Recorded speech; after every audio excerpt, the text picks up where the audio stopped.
सुप्रभात बहनों।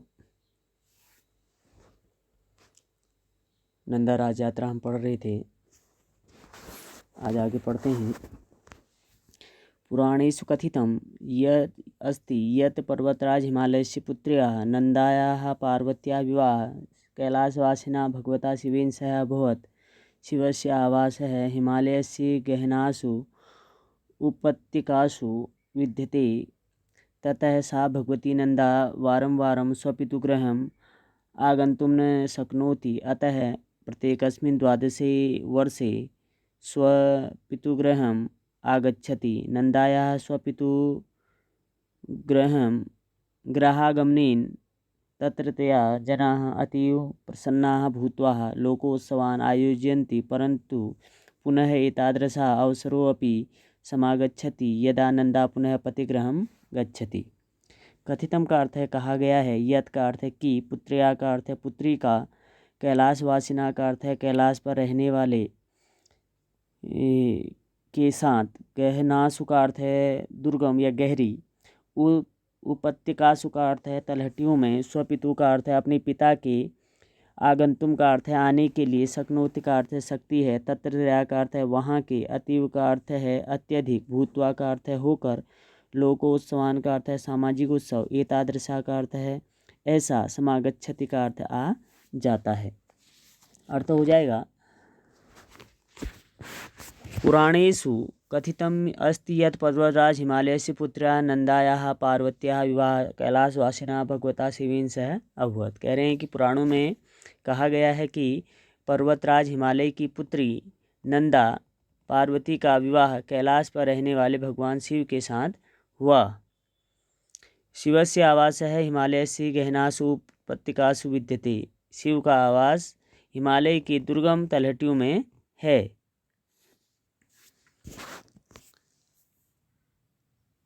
ततः सा भगवती नंदा वारं वारं स्वपितुगृहम् आगन्तुं न शक्नोति। वहाँ से वह भगवती नंदा बार बार अपने पिता के घर नहीं आ सकती थी। अतः प्रत्येकस्मिन् 12 वर्षे स्वपितुगृहम् आगच्छति। अतः प्रत्येक 12 वर्ष में अपने पिता के घर वह आती हैं। नंदायाः स्वपितुः गृहगमनेन तत्रत्याः जनाः अतीव प्रसन्नाः भूत्वा। कह रहे नंदा के अपने पति के घर आने से वहाँ के लोग अत्यधिक प्रसन्न होकर सामाजिक उत्सव आयोजित करते हैं। प्रसन्ना लोकोत्सवान् आयोजयन्ति, परंतु पुनः एतादृश अवसरोऽपि समागच्छति यदा नंदा पुनः पतिगृहं गच्छति। परंतु फिर ऐसा अवसर भी आता है जब नंदा फिर से पति के घर जाती है।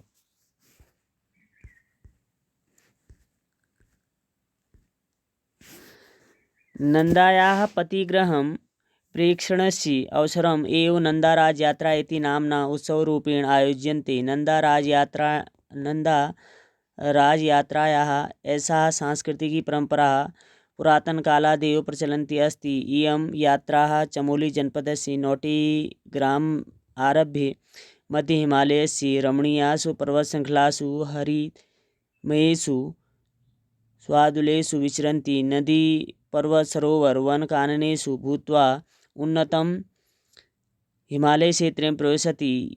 यात्रामार्गेऽस्मिन् नानाविधानि पुष्पकानानि, निर्मलसरोवराः, हिमाच्छादिताः पर्वतशृङ्खलाः सन्ति। अत्रैव अस्ति प्रसिद्धं पौराणिकं रूपकुण्डम्। कृष्णस्य का अर्थ है भेजने का, ऐसा का अर्थ है यह है।